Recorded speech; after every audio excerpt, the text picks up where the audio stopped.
अस्सलाम वालेकुम स्टूडेंट्स, मैं हूं हुज़ैफर रफ़ी आपके टीचर केमिस्ट्री का। हम डिस्कस करें 10th क्लास फेडरल बोर्ड की केमिस्ट्री। आज जो हमारे पास टॉपिक है chapter number 14 environmental chemistry part 1 atmosphere का। तो उसमें हम डिस्कस करने जा रहे हैं लेयर्स ऑफ एटमॉस्फेयर। तो हम बात कर लेते हैं सिंपल, दिस इज़ अर्थ। इसके ऊपर हमने लेयर्स को कंसीडर कर लेना है कि सबसे पहले हमारे पास ये लेयर है जो कितने हैं जी 0 to 12 किलोमीटर, ठीक है। उसके बाद हमारे पास नेक्स्ट लेयर है जो 12 to 50 किलोमीटर है हमारे पास। और उसके बाद हमारे पास नेक्स्ट लेयर्स हैं जो मीजोस्फेयर है वो है 50 to 80 किलोमीटर हमारे पास। इसे भी हम इस तरह से कंसिडर कर लें 50 to 80 किलोमीटर। और उसके बाद हमारे पास जो नेक्स्ट लेयर है उसे हम यहाँ पे कंसीडर कर लेते हैं, यहाँ पे हम कंसीडर कर लेते हैं। इसका जो एरिया है वो हमारे पास कंसीडर होता है अबव 80 किलोमीटर टू ऑनवर्ड, ठीक है। मतलब अबव 80 किलोमीटर जितना भी आगे हम उसे थर्मोस्फीयर ही कंसीडर करते हैं, ठीक है। According to temperature range and variation हम इसको 4 हिस्सों में डिवाइड कर रहे हैं। सबसे पहले हमारे पास है ट्रोपोस्फियर, उसके बाद हमारे पास स्ट्रेटोस्फियर। ये ट्रोपोस्फियर है 0 to 12 किलोमीटर, फिर स्ट्रेटोस्फियर है, फिर मीजोस्फियर है और एट द एंड हमारे पास थर्मोस्फियर है।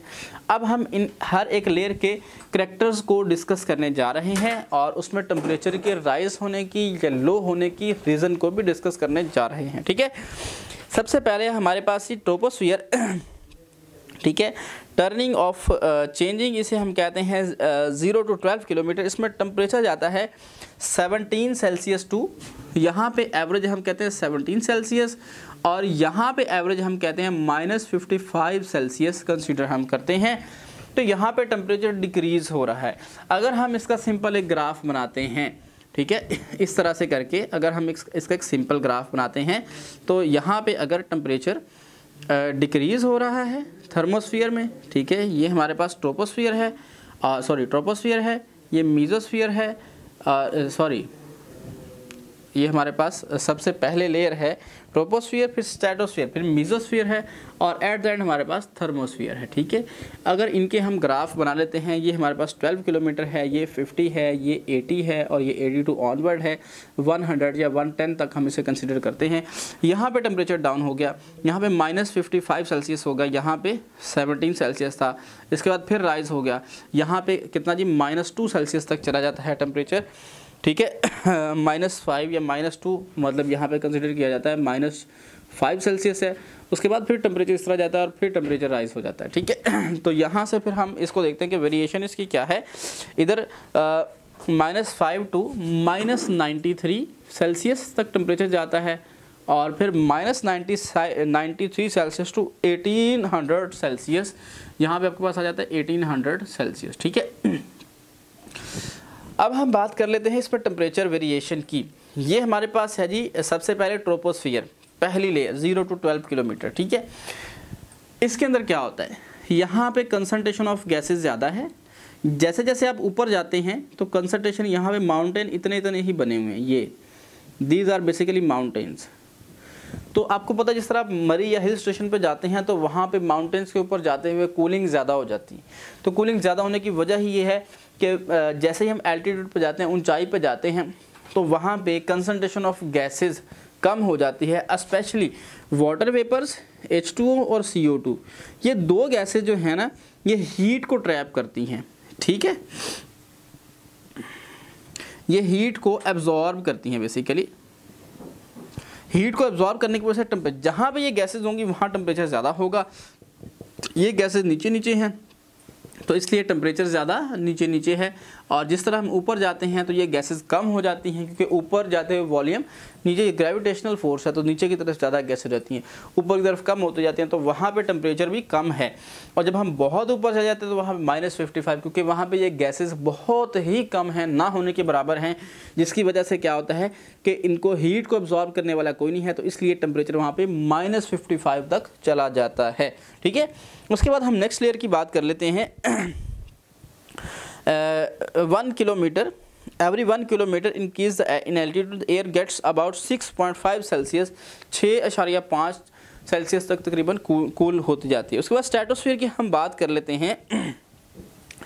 स्ट्रेटोस्फीयर में टेम्परेचर फिर इंक्रीज हो रहा है, -55 तो बहुत ज़्यादा फ्रीजिंग टेम्परेचर है, -5 फिर भी ज़रा कम फ्रीजिंग टेम्परेचर है, ये भी फ्रीजिंग टेम्परेचर ही, लेकिन यहाँ पे चीज़ है कि यहाँ पे क्या है जी, ओजोन लेयर होती है।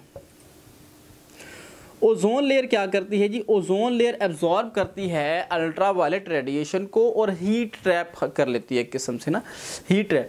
तो यहाँ पे ओजोन की mid of the stratosphere is rich in ozone layer, ozone इसमें ज़्यादा होती है यहाँ पे मिड ऑफ द स्ट्रेटोस्फीयर में, तो यहाँ पे टेम्परेचर इंक्रीज हो जाता है। सूरज से आने वाली जो सनलाइट है उसमें से अल्ट्रा वायलेट रेडिएशन को ये एब्जॉर्ब करती है ओजोन लेयर, और ओजोन की ब्रेकेज होती है, अलग से एक टॉपिक है, उसे भी हम डिस्कस करेंगे, ठीक है।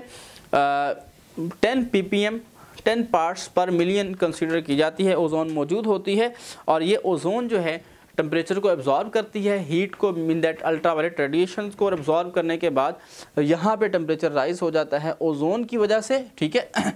तो हमारे पास ये ओजोन की वजह से टेम्परेचर राइज है। अब दूसरी लेयर में टेम्परेचर इस वजह से राइज हो रहा है, पहली लेयर में टेम्परेचर, ओजोन का केमिकल फार्मूला O3 हम कंसीडर करते हैं, ठीक है।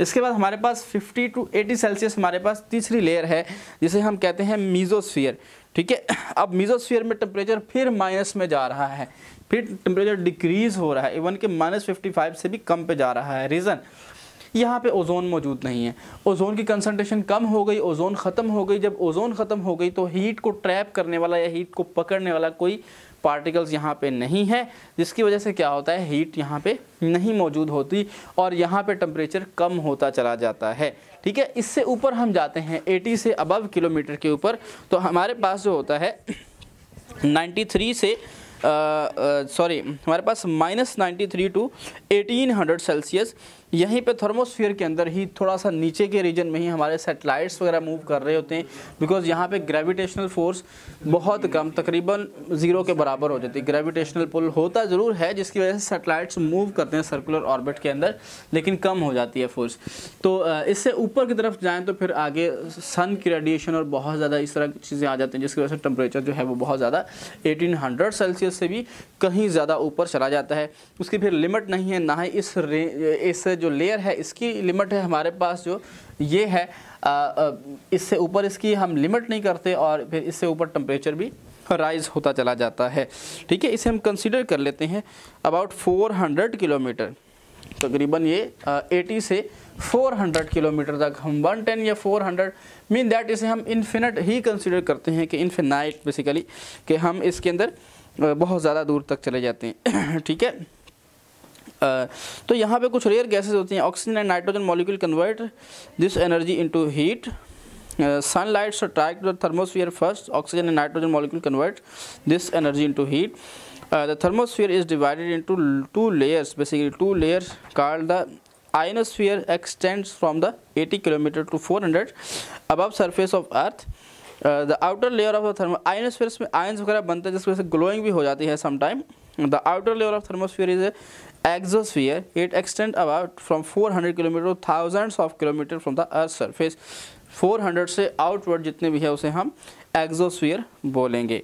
तो ये हमारे पास कुछ टेम्परेचर के अकॉर्डिंग एरिया वाइज हमारे पास कुछ लेयर थी एटमॉस्फेयर की, जिसके बारे में हमने ब्रीफ डिस्क्रिप्शन की। तो अपने फीडबैक से मुझे ज़रूर आगाह कीजिएगा। अब तक के लिए इतना ही, मुझे इजाज़त दीजिए। अल्लाह हाफिज़।